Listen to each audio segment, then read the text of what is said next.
Hello everyone, welcome back to my channel love is life. आप सुन रहे हो दास्तान इश्क। दास्तान इश्क के जिस पार्ट में आपने सुना था कि जो जेनिफर रहती है वो अपने बचपन के बारे में सोचने लगती है कि वो कैसे इस मकाम तक पहुंची, किसकी वजह से पहुंची।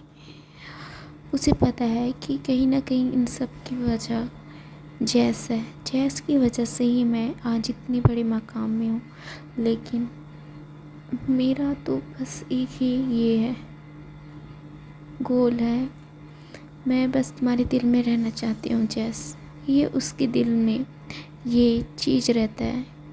वो जैस को पाना चाहती थी बचपन से। जितना जैस उसके लिए सही लड़की थी और कोई नहीं था, ये जेनिफर को भी पता रहता है।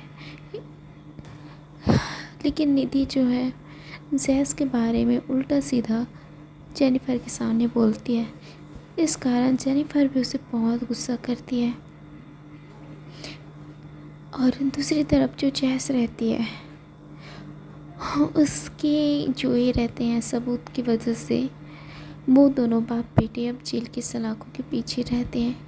उन्हें कम से कम 10 साल की जेल हो चुकी थी, मतलब सज़ा हो चुका था। तो जो ये था इंचार्ज वहाँ का, बहुत ज़्यादा खुश था।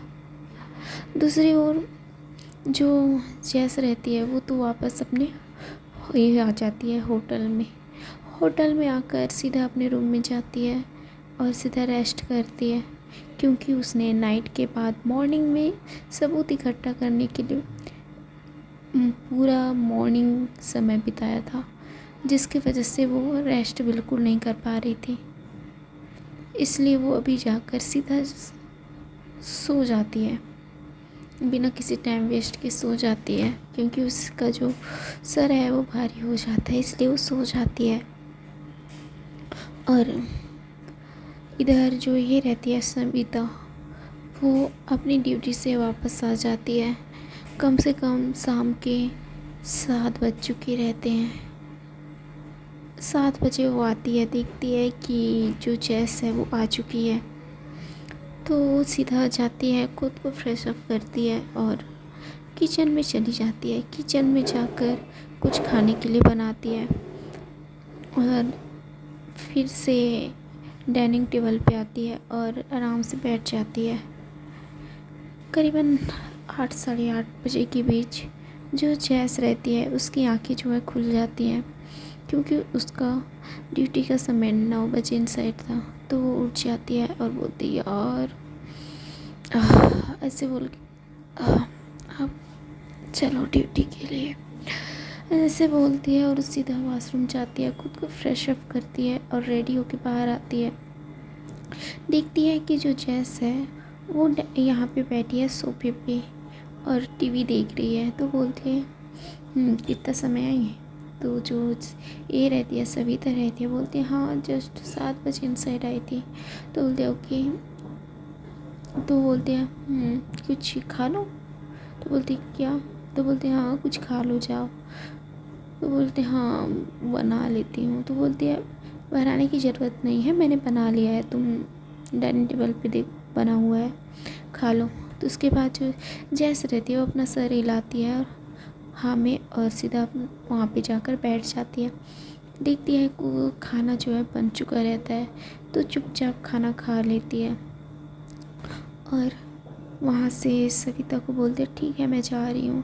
तो बोलती कहाँ। तो बोलती अपनी ड्यूटी पे। तो बोलते ओके। ऐसे बोल के वहाँ से निकल जाती है और सीधा जो है पुलिस स्टेशन आ जाती है।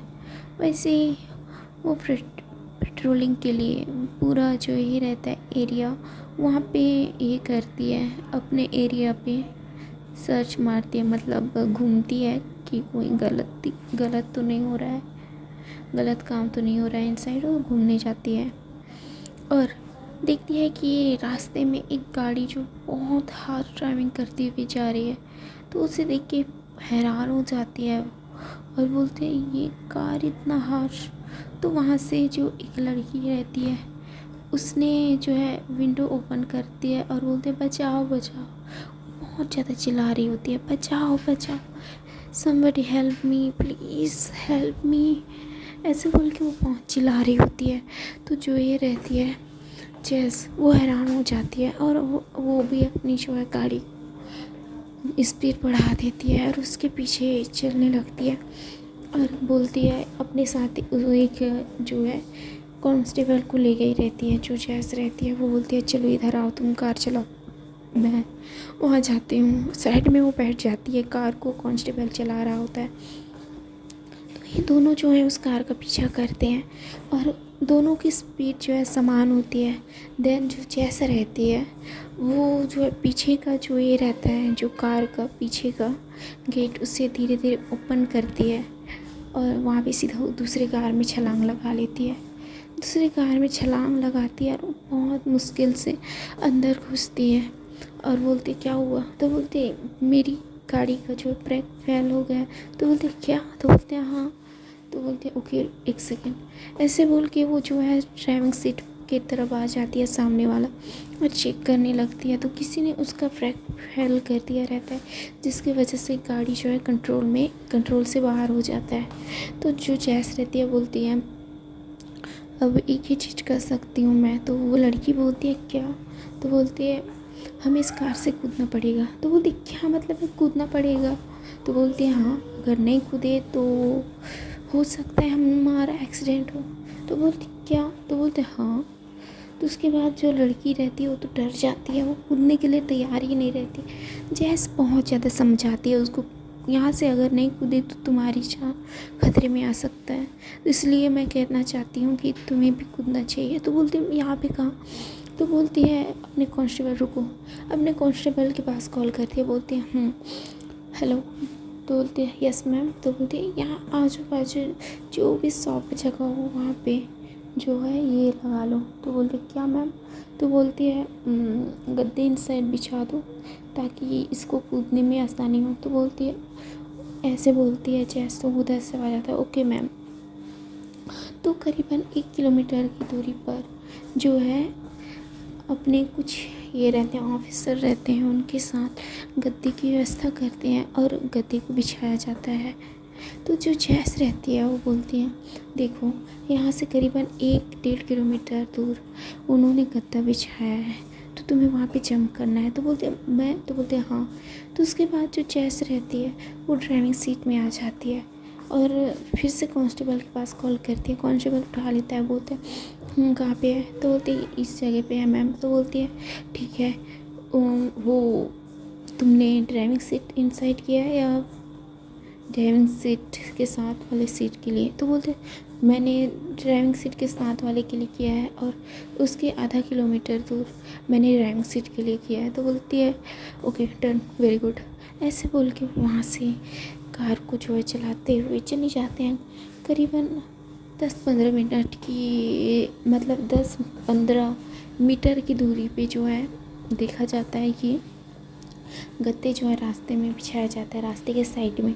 तो उसे जैस देखती है, समझ जाती है, बोलती है देखो वहाँ पे गत्ता बिछाया गया है, तुम्हें वहाँ पे कूदना होगा। तो बोलते no no no no no no, मैं मर जाऊँगी। तो बोलती है अगर तुम इस कार में रहते हो डेफिनेटली मर ही जाओगी, उससे अच्छा कूद जाओ, इससे तुम्हारी भी जान बच जाएगी। तो बोलते पर और कुछ नहीं, प्लीज़ ट्रस्ट मी। तो बोलते ओके। तो उसके बाद वो डोर जो है जैस ओपन करने के लिए बोलती है और देखते जो वो रहता है गद्दा जहाँ पे बिछाया गया रहता है वो पास आ जाता है। तो बोलती है जैस जंप। तो बोलते जंप। तो उसके बाद वो लड़की जो जंप नहीं कर रही होती है तो जैस उसे धक्का दे देती है। तो वो लड़की सीधा उस गद्दे में जाकर गिर जाती है। उस लड़की को धक्का देने के चक्कर में जो जैस रहती है उसका जो हाथ है वो ड्राइविंग के से हैंडल से थोड़ा सा ये हो जाता है, मतलब उसकी कंट्रोल से बाहर हो जाता है, जिसके वजह से वो कार जो है थोड़ा ज़्यादा ही हादसा हो जाता है। तो जो जैस रहती है उसे गाड़ी की स्पीड को संभालते संभालते जो है ये हो रहा होता है, प्रॉब्लम हो रहा होता है। तो सोचती है अगर मैं इसी तरह इस कार को संभालने में लगी तो मेरा ही एक्सीडेंट हो जाएगा, ऐसे सोचती है। और देखती है कुछ ऐसे जगह जहाँ से इस कार को ये किया जाए, रोका जाए, प्लस मैं भी यहाँ से सुरक्षित उतर जाऊँ। इसलिए वो एक जो है पेड़ की तरफ देखती है, और देन पेड़ के सामने में ही साइड में गद्दे को बिछाया गया रहता है। मतलब जो पेड़ रहता है वो वहाँ से करीबन 100 मीटर की दूरी पे रहता है, और जो जैस रहती है वो उसके दिमाग में कुछ चल जाता है, तो वो सीधा उस कार को पेड़ की दिशा में जो है मोड़ लेती है और उसी तरफ जो है चली जा रही होती है। देन एंड मौके पे वो कूद जाती है। कूदने की वजह से वो जो है सीधा गद्दे से बाहर हो जाती है, और उसका जो पैर है वो एक पत्थर में पड़ जाता है, और उसका सर भी, जिसकी वजह से उसका जो ये होता है शरीर बॉडी में जख्म हो जाता है, और जो कार रहता है वो सीधा उस पेड़ में जाकर टकरा जाता है, जिसकी वजह से वहाँ पे एक ब्लास्ट हो जाता है, धमाका हो जाता है। उस धमाके से तो जैस बच जाती है, लेकिन उसे बहुत ज़्यादा चोट आया रहता है, क्योंकि वो पत्थरों के बीच जाकर गिर जाती है, जिसकी वजह से उसके हाथ पैर और सर, मतलब सर की में चोट लग जाती है, जिसकी वजह से बहुत ब्लीडिंग हो रही होती है। तो जो कांस्टेबल रहता है वो देखता है कि मैम जो है वो पत्थरों के बीच गिरी पड़ी हैं, तो वो भागते हुए, जितने भी पुलिस ऑफिसर रहते हैं भागते हुए जैस के पास जाते हैं, तो देखते हैं कि जो जैस रहती है उसका जो है पूरा बॉडी जो है चोटों से भरा होता है, और ब्लीडिंग भी हो रही होती है। तो उसके बाद इन्हें जल्दी से हॉस्पिटल ले जाया जाता है, और वो लड़की भी इन्हीं के साथ चली जाती है। हॉस्पिटल में इनको भर्ती किया जाता है और ट्रीटमेंट स्टार्ट हो जाता है। तो जो डॉक्टर रहता है वो बोलता है ये तो बोलते हैं ये न्यू ऑफिसर है, प्लीज़ इसका अच्छे से ट्रीटमेंट करो। तो बोलता है ओके डोंट वरी, ऐसे वो बोलता है। उसके बाद जो डॉक्टर रहता है वो ट्रीटमेंट करने के लिए सीधा चला जाता है। ट्रीटमेंट स्टार्ट हो जाता है जैस का, और करीबन आधे घंटे के बाद जो डॉक्टर रहता है वो उस इमरजेंसी वार्ड से बाहर निकलता है। बोलता है वो लंबी सांस लेता है। तो जो ये रहता है उसके का जो पुलिस ऑफिसर, वो बोलता है कैसे हैं मैम? तो बोलते हैं अभी खतरे से बाहर है, चिंता की कोई बात नहीं है, जख्म थोड़ा ये है, सर का थोड़ा चोट जो ज़्यादा ही ये था, इसलिए उनको ब्लड की ज़रूरत थी, लेकिन ब्लड उनके लिए उतना ही इम्पोर्टेंट नहीं दिया। आई डोंट नो, बट वो अब ठीक है। तो बोले क्या मतलब है आपका डॉक्टर? तो बोलता है कुछ नहीं, छोड़िए, ये हमें भी समझ नहीं आ रहा है। तो ऐसे बोलता है। उसके बाद वो ऐसे बोल के वो खुद डॉक्टर कन्फ्यूज़न में था कि इतनी ब्लीडिंग होने के बाद भी इसे ब्लड की ज़रूरत क्यों नहीं हुई, इसके शरीर में इतना ब्लड कैसे आया, ये वो सोचने लगता है। और दूसरी तरफ जो जेनिफर रहती है उसका जो है कुछ अजीब लग रहा होता है, वो सो नहीं पाती है, उसे अजीब से बेचैनी इनसाइड हो रहा होता है। वो जस्ट अंगड़ाइयाँ ले रही होती है अपने बेड पे, कभी इधर कभी उधर, ऐसे ऐसे उसकी अंगड़ाई लेते लेते जो है नाइट से मॉर्निंग हो जाता है। मॉर्निंग के करीबन 5 बजे वो जो है बहुत कोशिश करती है, लेकिन नींद नहीं आती, इसलिए वो बाहर निकल आती है जॉगिंग के लिए। अपने ये जो ये रहता है घर, वहीं पे जो है एक गार्डन रहता है, वहीं पे वो जॉगिंग के लिए चली जाती है। जॉगिंग करते करते भी उसका दिल बहुत ज़्यादा बेचैन रहता है। वो सोच में पड़ जाती है आखिरकार क्या हुआ है, मेरा दिल इतना ज़्यादा ये क्यों है, बेचैन क्यों है, क्या हुआ है, ऐसे वो सोचने लगती है। देन वो एक स्टूल पे जाकर बैठ जाती है, वहीं पे लगा रहता है, तो वहीं पे जाकर चुपचाप बैठ जाती है। और जो ये उनकी ये रहती है सर्वेंट रहती है, वहाँ पे आती है और कॉफ़ी लेके आ जाती है। तो वहाँ पे कॉफ़ी को रखती है, और जो जेनिफर रहती है वो कॉफ़ी जब बनाकर जो ये रहती है देती है, तो उसे लेती है और चुपचाप पीने लगती है। और दूसरी ओर जो जैस रहती है वो होश में आ गई रहती है। वो देखती है कि वो इस वक्त हॉस्पिटल में है, तो वो कांस्टेबल देखता है कि मैम को होश आ गया, तो वो उसके पास जाता है, बोलता है मैम आप ठीक हो ना? तो बोलती है हाँ मैं ठीक हूँ। और वो लड़की कैसी है? तो बोलती है वो तो ठीक है मैम। जैस रहती है, वो बोलते हैं ओके गुड। तो इन्वेस्टिगेशन के लिए उस लड़की को पुलिस स्टेशन में बुला लेना, ठीक है। तो उसके बाद वो कांस्टेबल बोलता है ओके मैम, डोंट वरी, मैंने उसको बता दिया है इस सारे बारे में डिटेल्स। तो बोलते ओके गुड। उसके बाद वो आंखें बंद कर रहती है। करीबन मॉर्निंग के 8 बज चुके रहते हैं। जो ये रहती है जैस, वो बोलती है ठीक है तो हॉस्पिटल से छुट्टी लीजिए, फिर यहाँ से निकलते हैं। तो कांस्टेबल बोलता है ओके मैम, लेकिन इसके लिए आज आपको यहीं पे रुकना होगा। तो बोलती है क्या आज यहाँ पे? नहीं, मुझे यहाँ पे नहीं रुकना। तो बोलते पर मैम, तो बोलते नो, मैं बोली ना नहीं रुकना है। तो बोलते मैं कोशिश करके देखती हूँ, आई विल ट्राई। तो बोलते ओके ठीक है। उसके बाद जो ये रहता है वो वहीं पे खड़ा रहता है, क्योंकि इस समय जो डॉक्टर रहते हैं नहीं आए रहते हैं, उनको आते आते जो है टाइम लगता है। ओबियसली आप लोगों को पता ही होगा कि जो डॉक्टर को आते आते जो है 10 या 10:30 या 11 ही बज जाते हैं। तो जो यहाँ पे वैसी टाइमिंग में जो है डॉक्टर आते हैं। तो जो जैस रहती है वो लेटी रहती है। करीबन 9 बज जाते हैं। तो जैस जो है उसे नाश्ता वास्ता जो रहता है वो सब किया करती है और लेटी रहती है। तो 9 9:30 बजे करीबन वो लड़की जिसकी जान जो जैस ने बचाया रहता है वो वहीं पे आती है। उसके हाथों में फूलों का गुलदस्ता रहता है। तो जैस उसे देख के हैरान हो जाती है। बोलती आप यहाँ? तो बोलते हैं यस मैम, आप ठीक हो? तो बोलती है हाँ मैं तो ठीक हूँ, लेकिन आप? तो बोलते हाँ मैं भी ठीक हूँ। तो बोलती है आप यहाँ पे क्या कर रहे हो? तो वो लड़की बोलती है एक्चुअली आपको थैंक यू बोलने आई थी। तो बोलते ओके नो प्रॉब्लम, ये हमारी ड्यूटी है। तो बोलते हाँ लेकिन अगर आज आप नहीं होती तो पता नहीं क्या होता। तो बोलती है नो प्रॉब्लम, कुछ नहीं हुआ, ये इम्पोर्टेंट है। तो बोलती है ऐसे बोल के वो उसे फूलों का जो ये रहता है, फ्लावर का जो गुलदस्ता रहता है उसे देती है। तो बोलती है थैंक यू। तो जो ये रहती है जैस उसे थैंक यू बोल के जो गुलदस्ता है उसे वहाँ पर रखने की कोशिश करती है। तो जो ये रहता है कांस्टेबल थोड़ा दूर में खड़ा रहता है। तो वो लड़की बोलती है रुकिए, ऐसे बोल के वो उसके हाथों से गुलदस्ता लेती है। बोलती है डोंट वरी मैं रखती हूँ, ऐसे बोल के वो रख लेती है।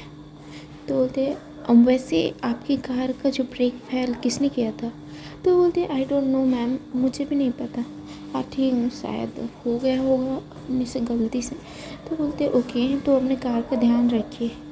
तो बोलते ओके, तो आपका कोई दुश्मन है क्या? तो बोलते नो मैम, मैं तो यहीं पे पहली बार आई हूँ। तो बोलते क्या? तो बोलती हाँ मैं एक्चुअली यूएस में रहती थी, यहाँ पे पहली बार आई हूँ इंडिया में।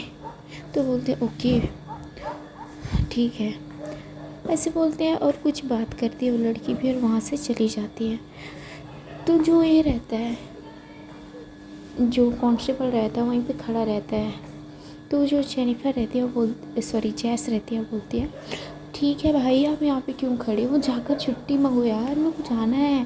तो बोलती पर मैम, तो बोलते अब मैम कुछ नहीं, क्योंकि अब तो मुझे जाना है, मुझे यहाँ और टाइम नहीं रुकना है। तो बोलते पर मैं आपको यहाँ पे अकेले कैसे छोड़ सकता हूँ? तो बोलती